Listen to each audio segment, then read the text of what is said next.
Ladies and gentlemen, we got it. I've been robbed for the second time in 3 days.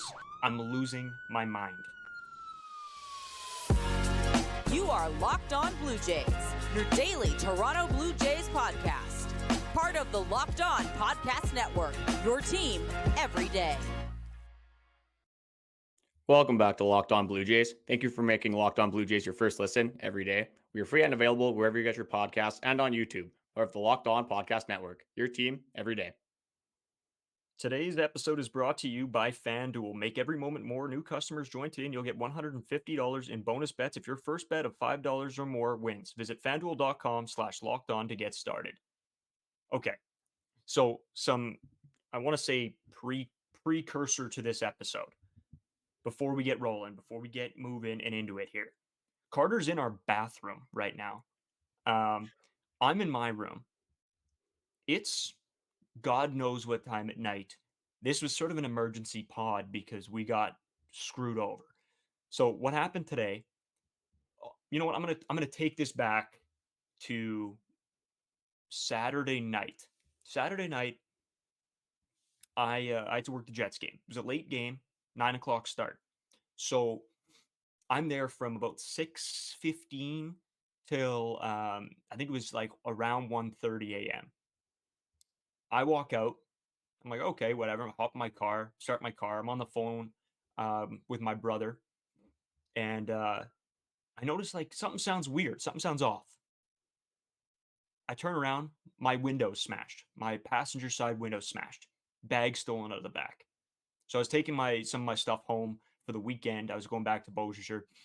Stuff stolen. Tough look. Pissed. And then I found the thing that the guy smashed my window with. It was brutal. It's been just a hellish week, or a couple days, I should say, not even week. So today we went and we had golf this morning. I was on the phone with MPI early this morning to try to get my claim in. I had to file a police report. I did all this, setting up a day to go and get my window replaced. And then we went golfing. We had a time booked at the simulators, went golfing, came back home, had about half hour, 40 minutes. And I'm like, you know what? There's no way we're going to get everything ready, recorded by the time I have to leave. I had another Jets game today. So I left for the Jets game. I get home around 10:30, 10:45 tonight. We start, just putting our thoughts together about, what we're going to talk about today, what's going to be our, main points of conversation, which we were going to be talking about, who's going to play second base for us this year. It's pumped. It was actually like the segment looked great. It was going to be fun. We were going to talk spring training stuff, all that. Carter runs out to go grab his headphones, which he didn't find anyway, from his car. Yeah, I think that's a great segue for me to take over, actually. So yeah, I have this problem that I just tend to forget things, and I've been kind of back and forth from houses this week. So I guess I forgot to bring my headphones inside. So I'm like, oh yeah, to record this podcast, I need my headphones. So it's pretty late, but I'm just going out to my car, and I look out, and I'm like of our front door, and I notice like this like black figure just in our driveway. I'm like, what is this? I can't even tell what it was because she was like, the person was pretty small, and obviously it's dark out, so I couldn't really see. And I just kind of peer through the window, and she's walking down the back lane, and all of a sudden she turns into our driveway. I'm like, what is happening? She goes over to Braden's car, tries to open the door, obviously it's locked, goes to her neighbor's car, tries to open their door, it's locked as well. So then she starts peering into their cars, putting her head to the glass, looking to see if there's anything in there. And I'm like, I know this is like, I don't know who this is. Like, it's dark. They could have stuff on them. I don't want to go out there and put myself at risk. But then she starts walking away. And then I said some not so nice things, kind of telling her to get the heck out of here. Like, and we've had a problem with this kind of stuff before. Obviously, Braden had his car getting broken into Saturday, that was. And then I had money stolen from my car a couple months ago as well. So this has been a common problem in our area. So Braden just obviously hears the commotion. He's like, what happened? I'm like, this girl just tried to steal from your car. He's like, I'm calling the cops. I'm like, I'm getting in the car. I'm following her. So then I jump in the car. I sprint over there. I mean, like, I was looking like Bradley Zimmer in his prime, just getting over in my car. I get in there and I start just like kind of coasting behind her. It was a girl. She was probably about 5'1", like 115 pounds. I'm not a fighter, but I probably could have taken her. Like I'm a bigger guy, but I didn't want to put myself at risk because I wasn't sure if she was on some drugs or whatnot. So I'm just kind of following her around. I get on the phone with 911 as well. And I'm like, hey, this girl literally just tried to break into our cars. And then the 911 operator's like, or like, you following her? I'm like, yeah, I'm following her. She's like, no, probably shouldn't be following her for your safety. I'm like, I'm in a car and she's on foot. She's 115 pounds. Like, I'm going to follow her.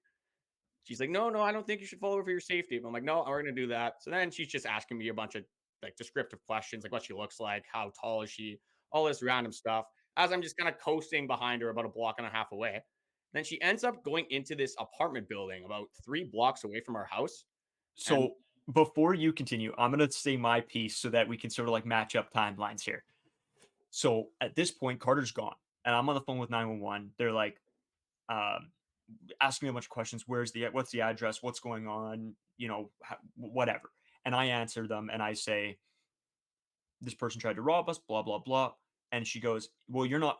She goes, oh well, what does your friend say that she looked like? I'm like, oh, I I don't know actually. And she goes, "What do you mean? Like he's not following her, is he?" I go, "Oh yeah, he's following her."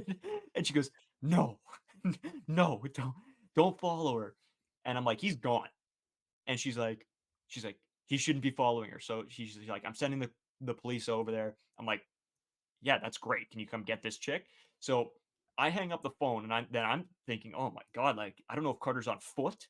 Like I thought because I didn't see he went to the car. I just saw him take off. So I'm like, okay.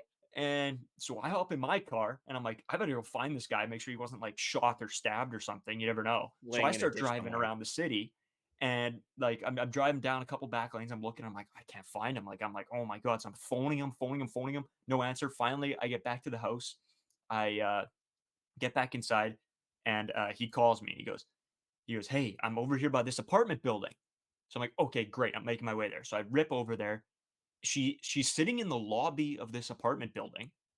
And so Carter's got eyes on her. He's like locked right in. And Just locked so on. he was locked on. That's what it should be. Nice. So then as I'm pulling up, there's like a DoorDash delivery driver. All right.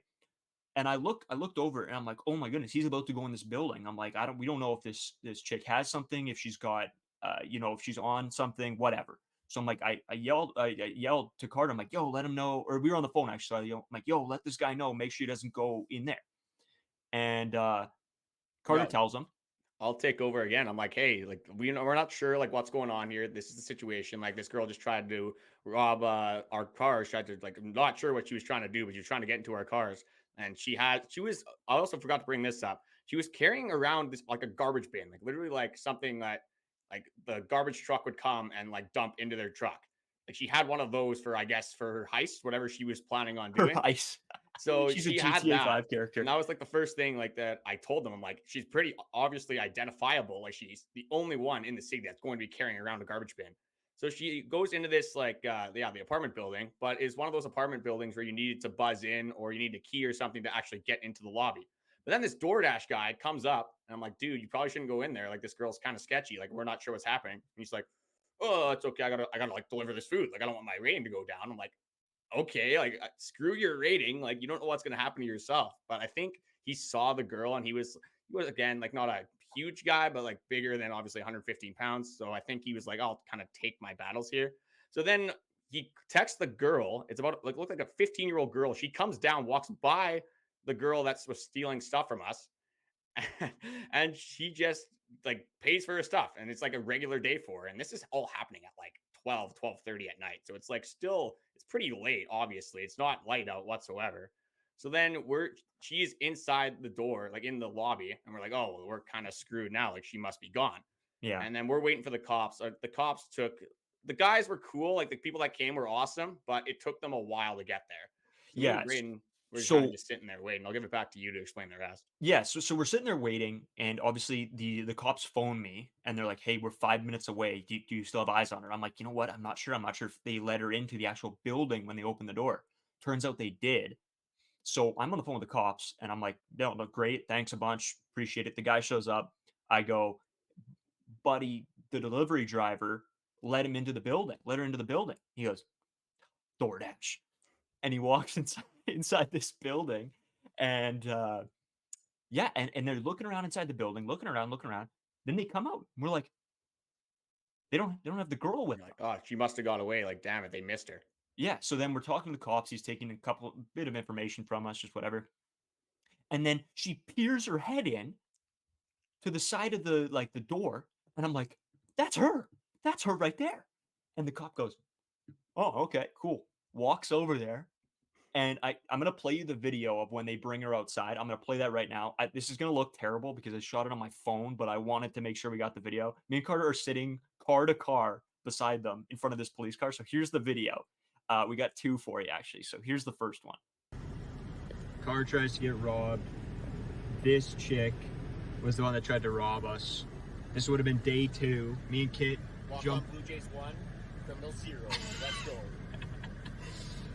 Me and Kit, he comes back downstairs and he goes, this chick just tried to rob us.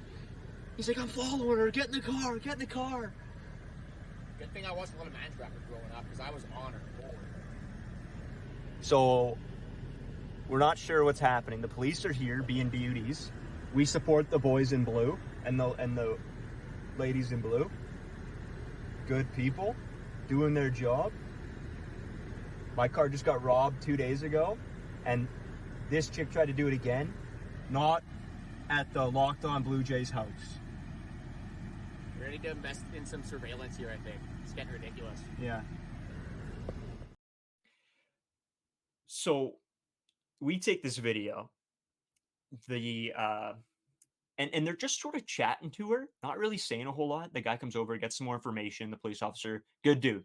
The guy that dealt with us, awesome guy. They showed up. They did what they needed to do.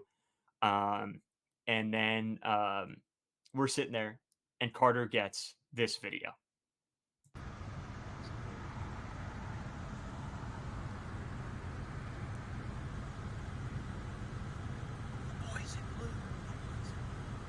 Score 1 for the good guys.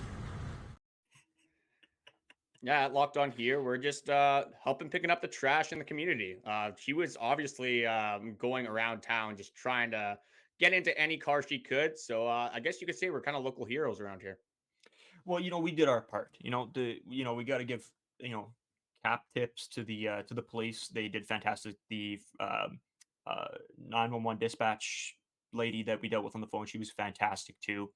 They really did a standout job.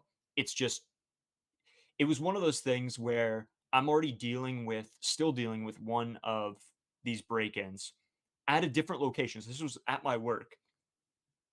And then, 2 nights later, you come out and somebody is trying to rob you at your house, which we live in a pretty good neighborhood. Like you don't really think about it. And then all this happens. So anyway, they get her.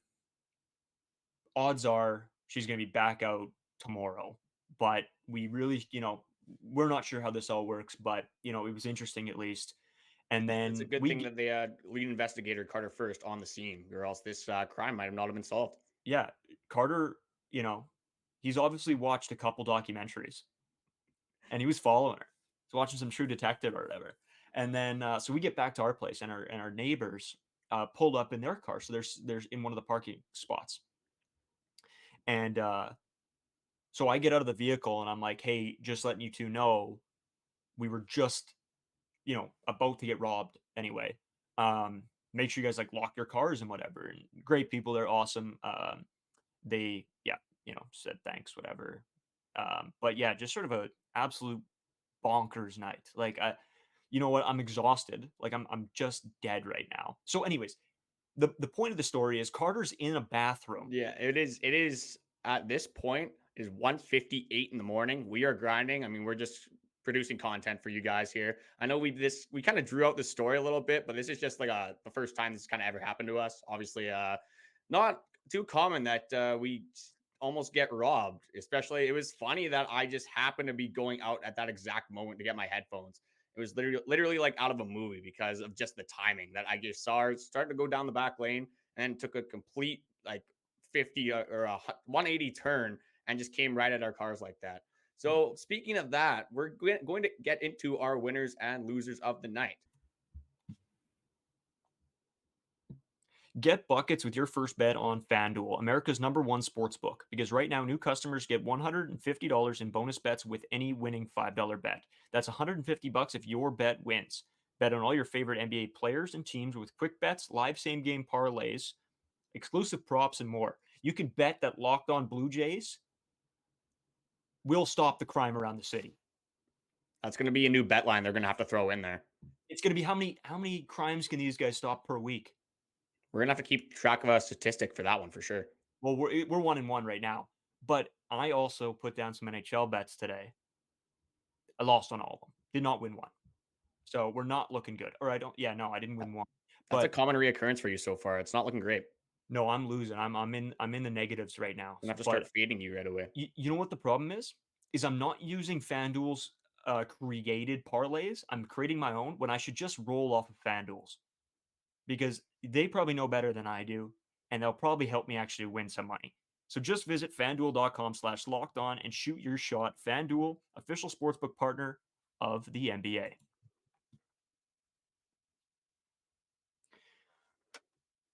So, Carter, you said it. We got to get into the winners and losers of the night. Okay, so first off, the #1 winner of tonight is going to be the community, because another criminal has been put away. Someone is off the streets, and hopefully nobody's cars will be getting broken into in the near future. Maybe she has, this is a bigger operation. Maybe she has a network, so we might have to be on the lookout in the future. But that is our #1 winner of tonight. Braden, I'll give it back to you for the second winners of tonight. Yeah, #2 winner of the night is us, Locked On Blue Jays, and the Locked On Blue Jays community. We didn't get robbed. That's honestly just the win. We just didn't get robbed, and nobody's windows got smashed. You know, so us and maybe Carter as well, because he's like man tracker 5,000 apparently. Man Tracker of the Year. And then our #3 award is going to go to the police force, because the guy that we dealt with is just a complete beauty. Just a great guy. Was kind of just making the situation a little bit lighter. Obviously, that was the first time we've been through anything like that. And it's very easy to talk to, kept us calm during the whole situation. And yeah, just kudos to the police force for their response. I'll give it to you for our first loser of tonight. So the first loser of tonight is just criminals in general. You don't want to be caught stealing against the Locked On boys. Clearly, you see what happens. And hopefully she remembers that for the rest of her life, to never come back around this place ever again. I can almost tell you for free, none of this will be remembered. She was on another planet tonight. Yeah, unfortunately, in Winnipeg, there is sort of a drug crisis. So I wouldn't be surprised if this isn't the first time that we're dealing with something like this. Yeah. For the second loser of tonight, and probably our now new least favorite person, I think this is the biggest loser of the night, actually. DoorDash delivery driver. Come on, DoorDash. Like, what are we doing here? He pretty much gave the girl an escape route, and she just decided not to take it. So I mean, kudos to her. If that's a real criminal, she's running out the back, hitting another house on the way, escaping back somewhere. Instead, she gave up. She called her quits, called her a night. Didn't want to be on the run. Not with us two on the lookout.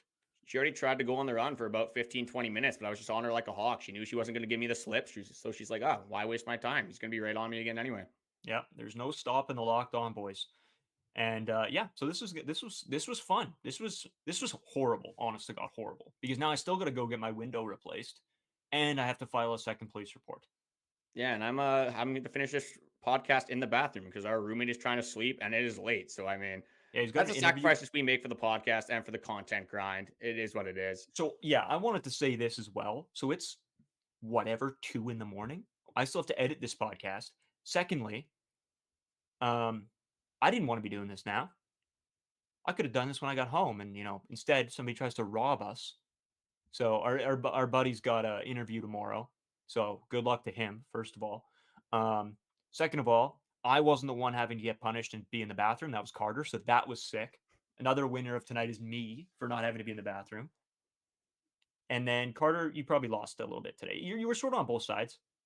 I mean, I'm going to take it as like in totality is going to be a fat W for me. This Okay. is a little bit of an L, but that is a sacrifice I'm willing to make for the boys.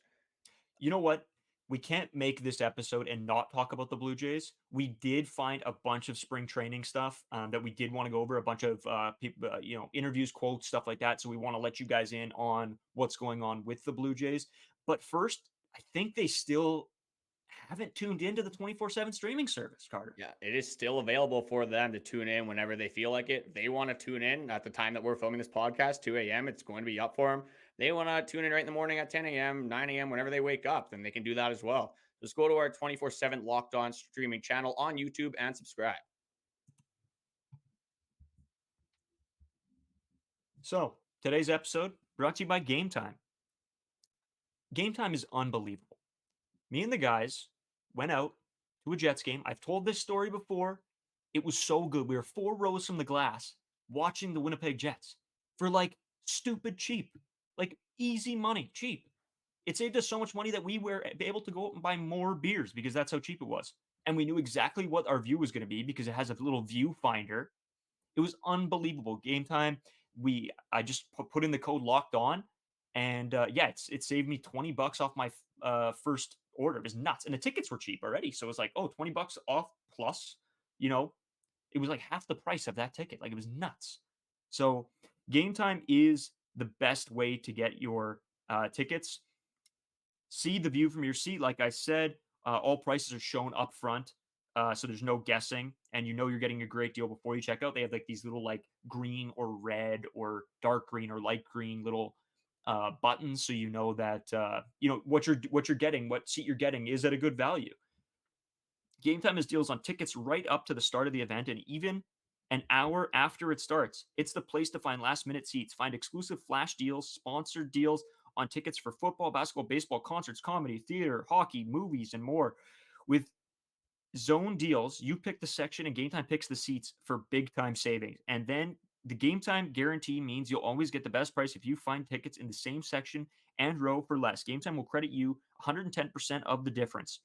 Take the guesswork out of buying tickets with Game Time. Download the Game Time app, create an account, and use code Locked On for $20 off your first purchase. Terms apply. Again, create an account and redeem code LOCKEDON for $20 off. Download Game Time today. Last minute tickets, lowest price overall guaranteed.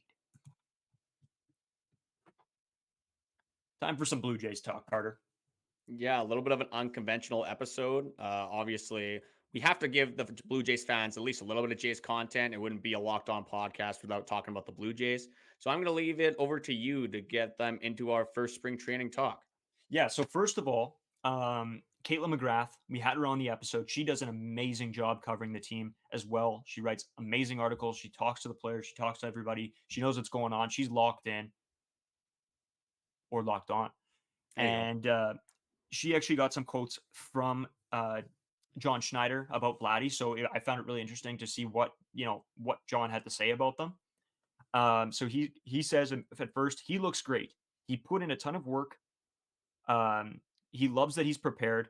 That's what really good players do. They take ownership of everything in the offseason and they get ready to go. So when he says this about Vlad, I mean, we all can see, the incredible work that Vlad's put in this offseason, right? And I think the taking ownership part is really interesting to me because you don't overly hear about guys taking blame sometimes. These superstars sometimes don't think it's, that any of it falls on them. But I think in the case of Vlad, he knows that, when he's playing at his best, the team plays at their best. Yeah, we need Vlad to be successful in order for this team to be successful as well. And he knows he's been trying to replicate that 2021 season for the last 2 seasons. Obviously hasn't worked out too well for him, but a guy that has done it before. It's only 2 years ago. Seems like forever right now, but hopefully we can get 2021 Vlad back. I know he's been switching up his swing mechanics, trying to get more efficient, trying to switch up that launch angle. Hopefully pull some more baseballs, because when Vladdy pulls the baseball and hits it hard, it is so fun to watch because that ball goes flying. With John Schneider, it's nice to kind of see him siding with his guys again, keeping them a little bit accountable as well. One thing I found interesting with Vladdy is we talk about this all the time, and it is the decision making. So they were talking to Vladdy about after the Game 2 loss against the Twins last October. And the way Vladdy described how the Jays need to make progressions is he says decisions. I think we've got to get better at making decisions on everything. So that he left that to be pretty broad. He could have been referencing John Schneider's managerial decisions. He could have been referencing himself getting picked off at second base, just making dumb base running decisions, or just the whole team. Maybe they're being a little bit unserious in the dugout. And that's something we've been talking about on this podcast pretty much every episode, is because that's one of the biggest things we notice is that sometimes this team makes stupid mental errors, and that is not something that they can do if they want to be in World Series contention. Yeah, for sure. And I know you also pulled a couple quotes as well from a couple guys. What did you get today? Oh, I have a bunch of different things. So I'm going to start with the guy that re-signed, Kevin Kiermaier, and this is just him on returning to the Blue Jays. So what he said was, Toronto treated me like a king last year. My wife was crying her eyes out when we left after last year. She didn't want to leave. My kids loved it, and they talk about the CN Tower all the time. They can't wait to go back, and that is per John Morosi. Not too much to talk about there. It's just nice to have Kevin Kiermaier back. Obviously, he Yeah. loves the city. The family loves the city too. Great guy to have, great experience, unbelievable fielder, obviously winning the Gold Glove last year, and a great guy to have to flip over the order for the big guns at the top. Yeah, for sure. And we've talked about this when we did his sort of like player profile thing as well, right? We know what Kevin Kiermaier brings to this team, right? Just huge energy guy, can make those spectacular plays that draw fans in too. Like he's a fan favorite for a reason. And I'm really hoping actually that Justin Turner is also going to be a fan favorite. It seems like he might be. Oh, absolutely. Justin Turner, just like we said, I think it was on Tuesday's episode, the Justin Turner throwing on that Blue Jays hat. Just that little video he sent out. Just you can tell he's a little bit of a character. And now with guys like Daniel Vogelback, there's going to be a lot of fan favorites on this team. I'm going to move over to a quote from Daulton Varsho, actually. I feel like it's been kind of a slow offseason in terms of that. He told John Morosi how much it meant to him that two of the team's hitting coaches, which were Guillermo Martinez and Hunter Mentz, visited his hometown in the winter for batting sessions. And this is in Chile, Wisconsin. And the population of his town is 321 people. So obviously not a lot going on there. So great job by the Blue Jays hitting coaches to make their way out there. And it's obvious that Daulton Varsho noticed that he did not have very good offensive success last year. And he is trying to at least improve that for the upcoming season. For sure. And I think that's one thing that, every Blue Jays fan understands is that Dalton Varsho has to be better. And so for the Jays hitting coaches to go out there and put in the effort to, want to make this guy a good hitter is huge for me. I think if Dalton Varsho can start crushing the baseball, oh, it's going to help us out a ton. If we can get some production out of the middle to the bottom third of the lineup, that is going to be massive. If you can get guys on for the big dogs like George Springer, Bo Bichette, Vladdy, Justin Turner, all these guys that can drive runners in and can hit for power, the Blue Jays are going to be lethal this year. So I'm just going to round off a couple more of random quotes from the Blue Jays. I'll start with Kevin Gausman. I'm not going to talk too much about this because Kevin Gausman knows what he's doing at this point in his career. So he just had a few comments on last year's performance individually and as a team and what he expects for the upcoming season. So he says there was a lot of positives and obviously it sucked how it ended. And I feel like a lot of fans kind of forgot that and just looked at things in a negative way. And for that, I feel like he's sort of correct. It is tough to not look at it in a negative way, though, when you score one run in two playoff games. And just the whole season was kind of a tall tale that the offense could not hit the ball. And clearly we paid for that throughout the season. There's one more thing I found really actually interesting was on the Blair and Barker show, Buck Martinez says that Bowden Francis is working on adding a splitter to his arsenal. So that would go along with his four-seam fastball, his curveball, and his slider. His four-seam tops out about 95 miles an hour. Curveball's around 74, and the slider is around 85. And we have seen a lot of success with the splitter on this Blue Jays pitching staff. Obviously, Kevin Gausman throws an unbelievable splitter. And then Erik Swanson, one of the best relievers we had out of the bullpen last season, obviously playing off that fastball really well. And I think that is Bowden Francis's goal is to, if he can develop that splitter and shoot it low in the zone and play off that fastball, he is going to be even more lethal than he was last season. Yeah, I'd love to see it. If he can get good with that splitter, that pitch arsenal is just unbelievable. And I think, yeah, he could be a big piece this season. Okay, I got three more here. One's quick. Well, Adam Francis just stretched out to be a starter, so his role could be pretty much anything with the team. He is open to being that fifth starter role, maybe a middle reliever like Trevor Richards was last year, the long reliever role. Maybe he comes in high leverage. So it's going to be interesting to see how the Blue Jays use him. Jordan Romano, another guy that seemed kind of be lost in the offseason, a guy that Blue Jays fans don't really worry about too much because he is so successful and so consistent all the time. But they say that Romano focused on his delivery this winter, specifically on his line to the plate. So just how efficient he moves to the plate and just which side of the plate he's on. Obviously, if you move a little bit more left, you can hide the ball a little bit better as a right-handed pitcher, and same thing for the other side. It's just different arm slots, different little things to keep hitters guessing more often. And according to reports, his velo spikes when his mechanics are on. Didn't get any actual numbers on that. So Romano was usually sitting around 97, 98 last year. So if he's spiking with his velo and they made it out to point that out for him, he could be sitting at 101, 102 fairly consistently if he's getting his mechanics down. Holy, that would be absolutely electric. Could you imagine Romano throwing that kind of heat? Like So, he's already deadly. well, and the Imagine fact with that a couple extra, miles to that velo. Well, and now that we lost Jordan Hicks, if he can pick up that velo, it's like he never really left. Obviously, Jordan Romano's slider is unbelievable. He's got great location on that fastball. And if this guy can get even better and you throw even faster, he is going to be one of the best closers in the league.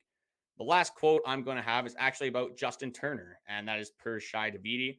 It's just he will bat somewhere that he's doing damage in the middle of the order. He'll be DH first and at third a little bit. So kind of a vague statement there. Nothing that we didn't really know already. Justin Turner and Daniel Vogelbach will probably be kind of split in reps at DH. Obviously, Justin Turner will be getting more of the reps, but just something to look out for. We'll see if they experiment with Justin Turner, just keeping him at DH or maybe throwing him in the field a little bit to give some guys some rest. Yeah, we'll see. I mean, like we've talked about a ton, is that a lot of these guys can be moved all over the field, sort of.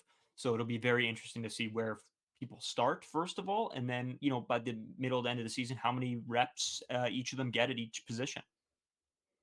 Yeah, with spring training is coming up very quickly. I believe our first game is on Saturday. So from this podcast, when it'll be coming out tomorrow on Wednesday, that is 3 days until Toronto Blue Jays baseball. And the closer we get, the more fired up I am getting because Sportsnet did come out and say that 26 of the spring training games will be broadcasted on their broadcast this season. And one thing that I find interesting as well, I'm going to throw it in here at the end. Carlos Rodon for the New York Yankees, who we play on the Sunday, is slated to go against the Toronto Blue Jays. So if they kind of want their major leaguers to go against more major league pitching, I know he did kind of struggle last season. This would be a very early but good opportunity to see how our guys did in the offseason, how their offseason training has translated to the big leagues this season. For sure. I will be right dialed in, tuned in, locked on, if you will.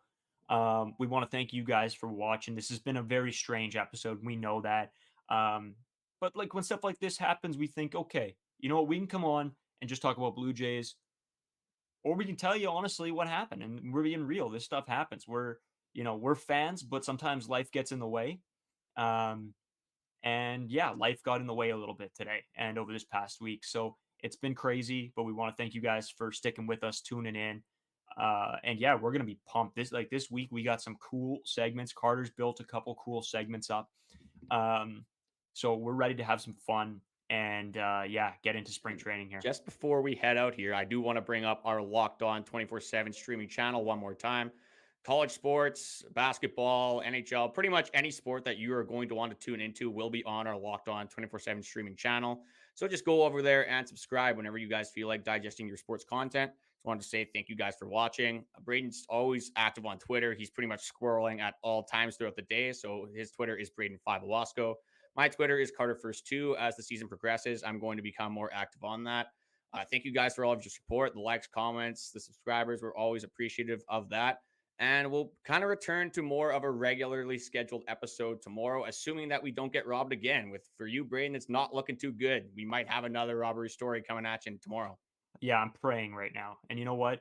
If you guys can all give Carter the what fors in the comments about being in the bathroom, that would be awesome. I want to see as many Carter, what are you doing in the bathroom comments as possible. So throw all those down there. We appreciate you guys watching and tune in tomorrow.